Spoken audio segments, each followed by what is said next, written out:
No Nose Knows. Written by Irrespective. Chapter 30. Understanding. Part 1. Celestia, Princess of the Sun and Ruler of the Day, awoke with a bit of a start. She yawned, smacked her lips, and then moved to boop her bean. She would have succeeded too, if it were not for the fact that Bean had pulled his disappearing act yet again. She really needed to ask him how he managed to do that. "Bean?" she called out softly. A loud snore from Luna came in reply, and Celestia winced as she realized that neither of them had taken the anti-snoring pill last night. It was of little wonder he had slunk out, because he was probably worried about long-term hearing damage. She then bit her lower lip in playfulness. A game of hide-and-seek with her prince? The idea had great appeal. But where would he have gotten to? She cooed. Perhaps he had snuck away to the northern tower again. It would be familiar and not too far away. A quick glance at the clock told her that she had 30 minutes before sunrise, which was more than enough time to find him and then smother him with apologetic kisses. After a playful giggle and a quick check in the mirror to make sure she was presentable enough to leave the room, she then moved out onto the hall and off towards her prize. The guards in the hallway offered a salute as she exited and began her search, and she nodded pleasantly to each one when she casually strolled by. She felt quite renewed, she realized, and all the horrible symptoms of her illness from yesterday had cleared out. This burst of energy was a bit difficult to contain, but she didn't want to tip off the whole palace to her motives and fun. Once she reached the north tower, she gently and carefully eased the door open and peered inside. Sadly, there was no Bean. Only an unoccupied room awaited a guest. With a mischievous huff, Celestia pulled the door shut and then casually began walking to the next potential location. The kitchens. "He could be making me breakfast," she considered the concept with a delighted glee. "A nice omelet, maybe, or some delicious buttermilk biscuits." But this turned up no Bean as well. Chef Beat and her staff hadn't seen him in that morning, but she was kind enough to offer waffles and hash browns for her morning meal. Saucy accepted the offer with a graceful smile and then resumed her search. She really didn't think he would be in the dining room, but she peeked in just to be sure and quickly confirmed her suspicions. She then moved towards the throne room with a bit more enthusiasm. The throne was comfortable enough to sleep on. She should know. She had to deal with many long-winded petitioners after long and restless nights, and she had finally taught herself how to sleep with her eyes open. This, however, came up clear as well. Now she was growing eager and a bit concerned. She was confident he wouldn't leave the palace, but why would he go anywhere else within? Perhaps he asked for a guest room, any guest room, where he could rest. She considered softly to herself. But that would take the rest of the day to search. In the interest of time, Saucy decided to cheat a little. She went out a quick searching spell to locate what room he would have been placed in, but even this came back beanless, and that moved Celestia into a worried category. Why would he leave? She muttered to herself as he moved back towards her room. Unless he got called away for something, but what could possibly...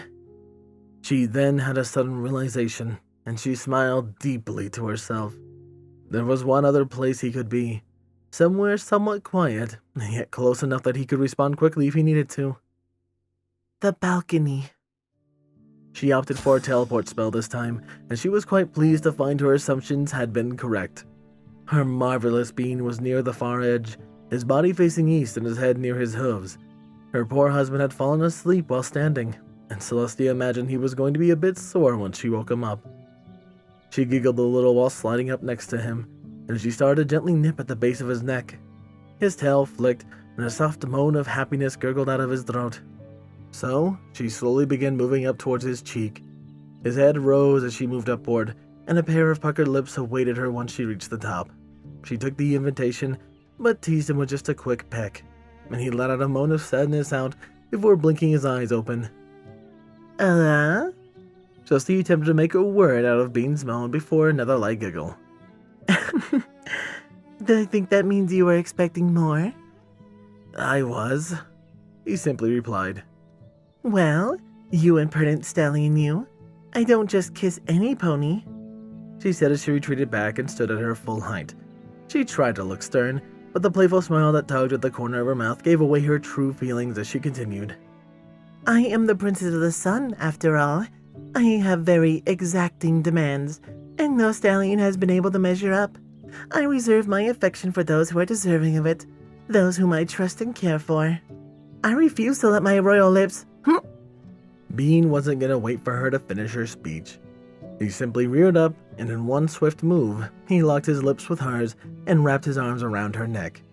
They stayed in this embrace for several long minutes, and when Bean finally did pull back, Celestia fluttered her eyes open and gave him a deeply pleased smile. You keep sticking your tongue in there like that, and you're gonna reverse the colors of my mane. But I'm just brushing up on my diplomatic knowledge. I think the French enjoy kissing in this style, don't they? Bean asked. Indeed they do, but that is only part of a true French experience. Tu parles français, mon amour?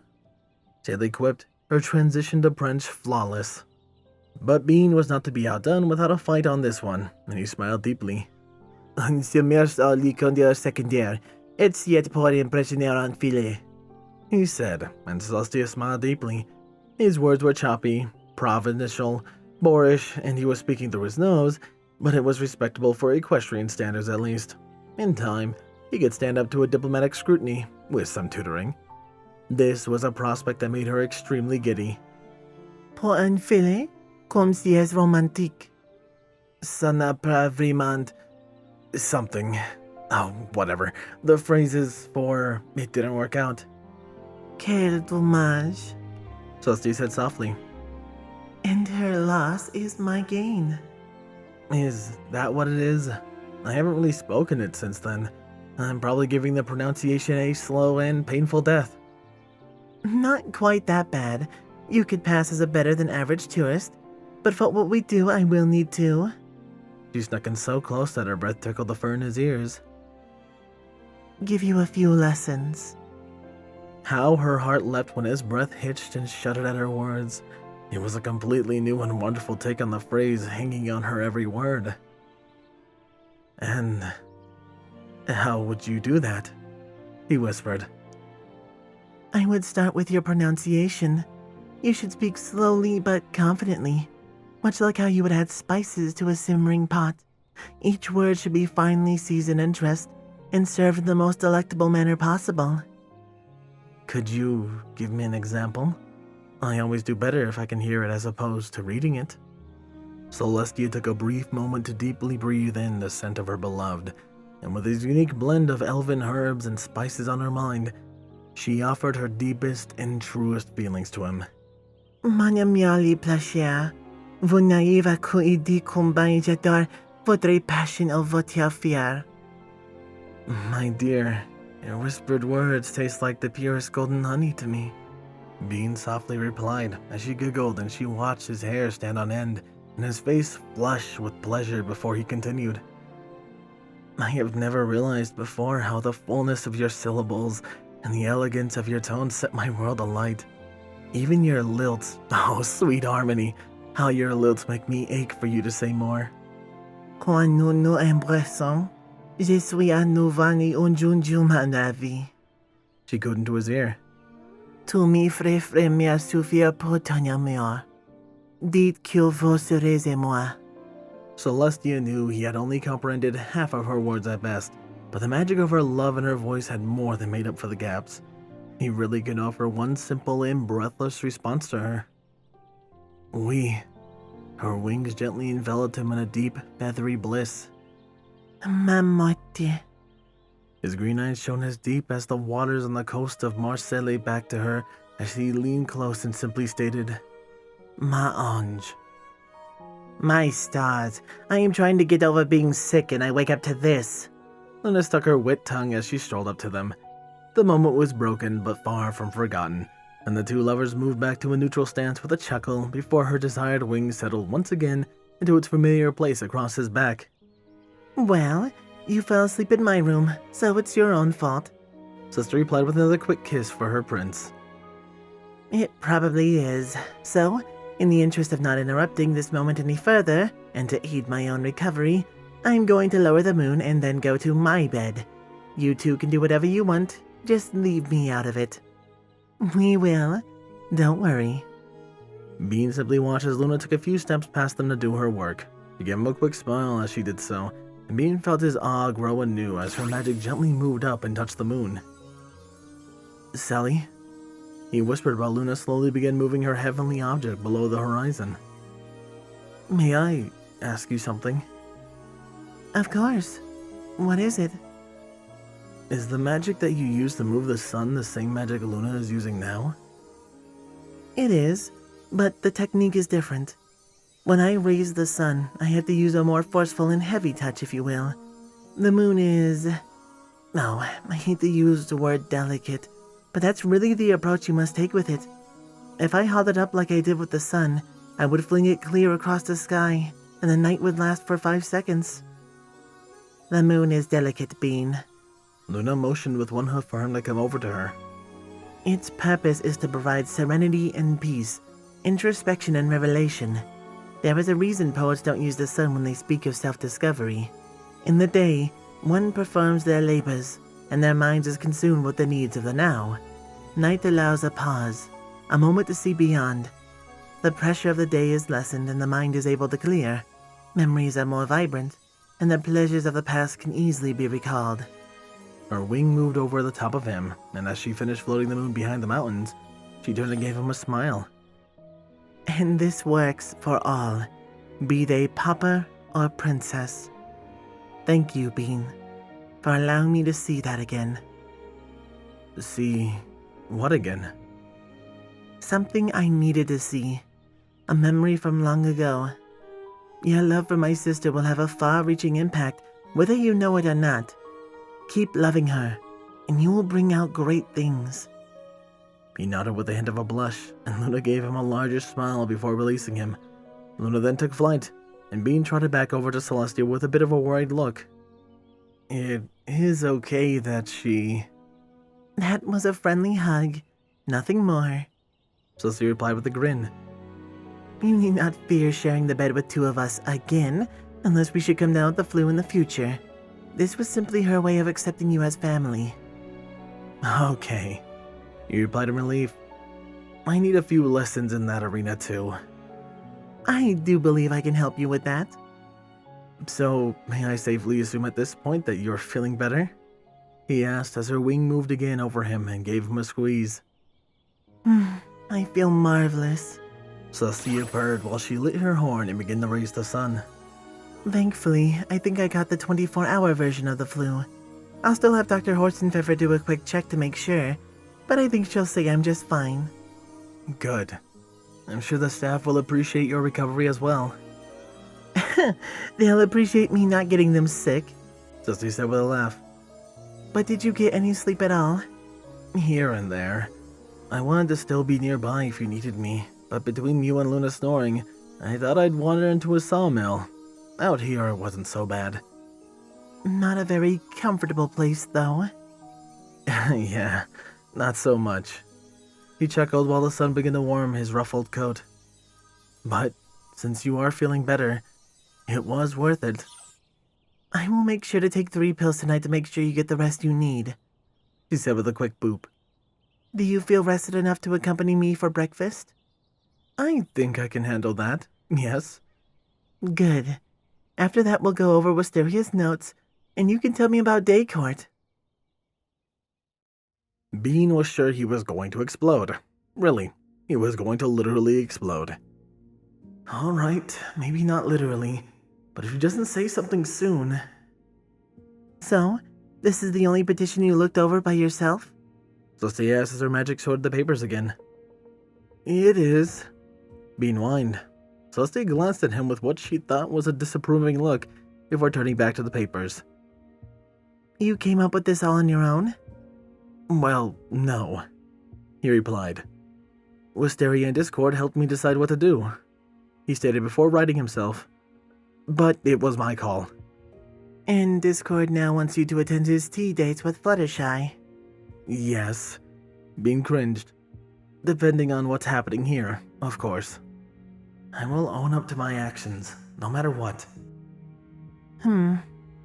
Baked Bean was not going to be able to take this much longer. His heart was racing in his chest and he was fidgeting with his celestial crystal as if it was the sun itself. I did get permission for you to come too. You did? Saucy asked flatly, and Bee nodded. You invited me as well, huh? Well, as my wife, you are my immediate choice for +1 at parties. Celestia offered no reply to this, and Bean's willpower snapped. I screwed up, didn't I? He moaned. I should have waited for you to recover. I shouldn't have made my decision without you or Luna. I overstepped my... Bean's rant was silent when Celestia's magic grabbed his muzzle. She then leaned in close to him and gave him a sugary sweet smile. Stop that. You did nothing wrong. I didn't? He blurted as soon as her magic released him. Celestia gave him a long and reassuring kiss before replying. You did not. In fact, I think you did everything right. Really? He asked with a small squeak of delight in his voice. Indeed, my love. You took all the facts into consideration, consulted with a trusted advisor, listened to your instincts, and used some remarkable diplomatic skills to turn an unknown factor into an asset. I'm actually really impressed that you managed to not only include Discord in your decision process, thus giving him a chance to be useful, but that you also managed to enlist his help. I'm not sure I would have even thought of that, with him performing some occasional surveillance on Miss Glimmer on top of your inspectors. I believe the situation is under control. You did good. He stammered and twiddled his hoof, but Baked Bean was immensely pleased that his wife approved of his work. I think this calls for a reward. Saucy continued with a sultry look.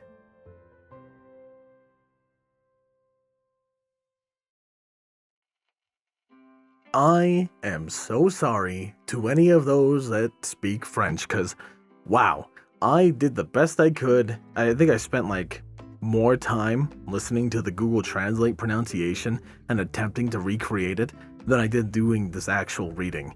I did the best I could. I'm sorry for butchering your language. It's beautiful, but damn, I just can't work with it that well. But what I can work with, however, are my wonderful Patreons.